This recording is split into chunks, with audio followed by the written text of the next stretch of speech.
Hello, I'm Peter Dowd. Here's your CBS On The Go update. We begin with your CBS 2 travel forecast. Here's meteorologist Amber Lee with a look at the weather. Hey, Amber. Hi, Peter. Right now we're tracking rain and also snow on the eastern seaboard. You can see we have a couple of these low pressure systems moving in and then another one moving in toward the Great Lakes region once we head into Sunday afternoon. Here in Southern California, it's going to stay warm, but we are looking at some changes as a low pressure system starts to sink in a little bit closer to us, possibly bringing some moisture as we head into this beginning of the work week. If you look out the door right now, we're looking at mostly clear conditions, but we do have some delays, so double check with your airports and your airlines if you're flying out to Phoenix. Otherwise, here in Southern California, we're looking at some wet weather moving in, which is good news, but it's a cutoff low, so it has a mind of its own. There is a chance that we could see rain as early as Monday night or a little bit more as we head into Wednesday and Thursday. So again, we'll know a little bit more as we head into the next few days because of this cutoff low. It's very uncertain, has a mind of its own, but then we start to dry out by next weekend.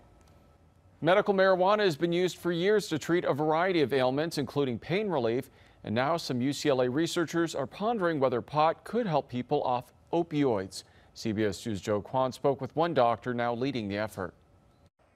Cannabis probably can certainly help with pain. But UCLA professor of psychiatry, Dr. Timothy Fong, says it's unclear what type of pain marijuana could treat. For instance, back pain, headaches, stomach pain. Doctors have been prescribing opioids to treat those types of pains and other kinds. Opioids relieve suffering, physical and mental. But whether pot can do the same thing is something Fong says UCLA's new cannabis research initiative hopes to one day find out. How can we use cannabis in a way to, number one, protect individuals from addiction, and number two, potentially use it as an idea to reduce the scourge and negative consequences from the opiate epidemic. Dr. Fong is an addiction specialist. He says right now researchers at the university are just talking about ways to study those things. You can eat it, you can smoke it, and with that in mind, there are a lot of very interesting potentials that can be used for it. One doctor on the team has suggested using this vaporized cannabis to conduct a study with patients who have been using opioids for a few months. A vaporized technology might have the ability to deliver more consistent dosage.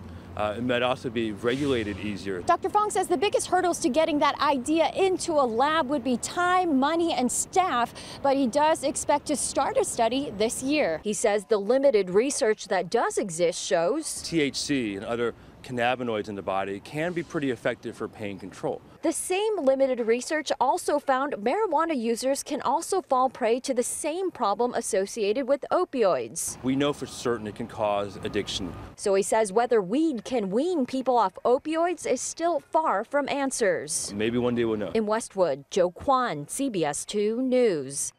And that's your CBS On The Go update. I'm Peter Dowd. Remember, we're always on at CBSLA.com, and be sure to watch us on CBS 2 News at 5, 6, and 11 p.m.